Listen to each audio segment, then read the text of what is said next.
Hey everyone, welcome back for another deep dive. Hmm. Today, we're going to take a look at something kind of hidden in plain sight. Yeah, exactly. Like the stuff we don't always think about consciously, but that makes a huge difference in how we understand each other. I'm talking about prosody and rhythm. Ooh, good stuff. We've got a really interesting set of questions from our listeners.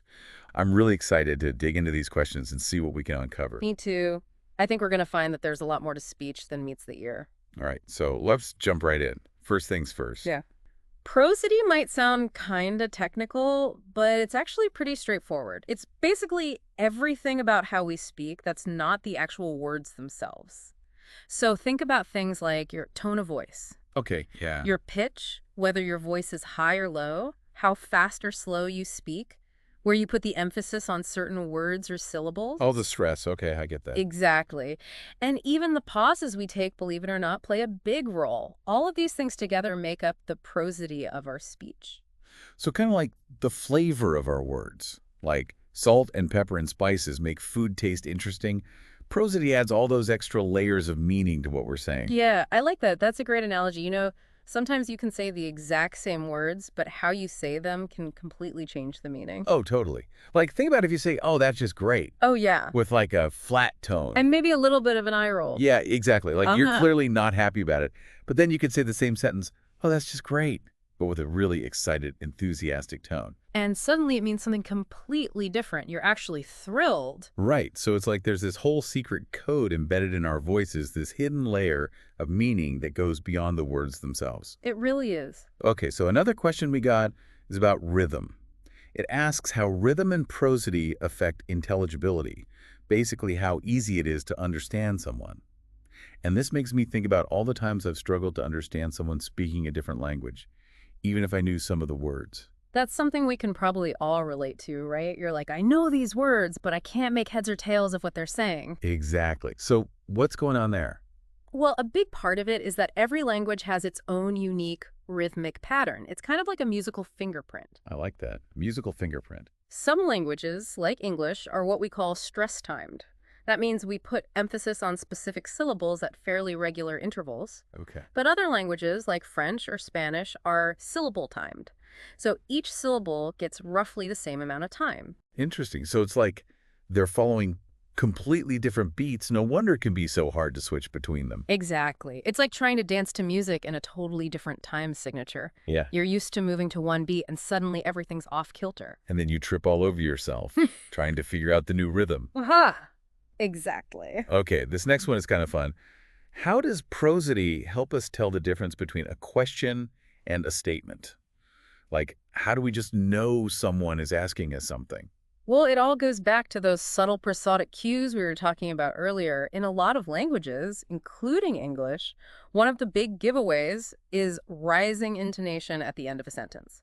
Oh, you mean like when your voice goes up at the end? Yep, exactly. Yeah, So if I say, you're going to the store, it sounds like a statement, right? right. But if I say, you're going to the store, with that upward inflection at the end, it becomes a question. It's so true. And sometimes I catch myself ending statements with that upward inflection. Oh, Like I'm accidentally asking a question when I'm really just trying to tell someone something. Wonder what that says about me. haha. Maybe you're just a naturally inquisitive person. Maybe. Okay, so speaking of learning and communicating, what does all this mean for someone trying to learn a new language? It seems like mastering prosody would be a huge part of that. It's absolutely crucial. I mean, you can learn all the vocabulary and grammar you want, but if you don't master the prosody of a language, you're not going to sound natural or fluent. Right, because you're missing that whole layer of expression. Exactly. It's like you're speaking the words, but you're not really speaking the language. So for anyone out there learning a new language, what advice would you give them about paying attention to prosody? I'd say really listen to how native speakers use their voices. Don't just focus on the words themselves, but pay attention to the intonation, the rhythm, the pauses. It's like learning the music of the language. And then try to imitate those patterns as much as possible. Exactly. It'll make a world of difference in how you're understood, and it'll also make you feel a lot more confident when you speak. That's great advice. Okay, we've got one more really fascinating question about how our feelings affect how we speak. Ooh, this is one of my favorite topics. It's amazing how much our emotions leak out in our voices, even when we're trying to hide them. It really is. Like you can often hear if someone is upset or excited, even if their words don't actually say that. How is that even possible? It all comes down to physiology. When we experience strong emotions, our bodies react, right? Yeah, for sure. Our heart rate goes up, our breathing changes, our muscles tense up, and all of these physiological changes have a direct impact on our voices. Oh, wow. So it's not just in our heads. It's like our whole body is getting in on the act. Exactly. For instance, anger might make us speak faster and at a higher pitch, whereas sadness might cause our speech to slow down and become quieter. So it's like next time I'm trying to figure out if someone is really happy to see me, I should listen to their voice as much as their words. Haha, absolutely. And this makes me think about the implications for things like, I don't know, lie detection or something. Could you use prosody to tell if someone is being truthful? Well, that's a really complex and controversial area, but yeah, prosody is definitely being studied in fields like psychology and even law enforcement. I bet.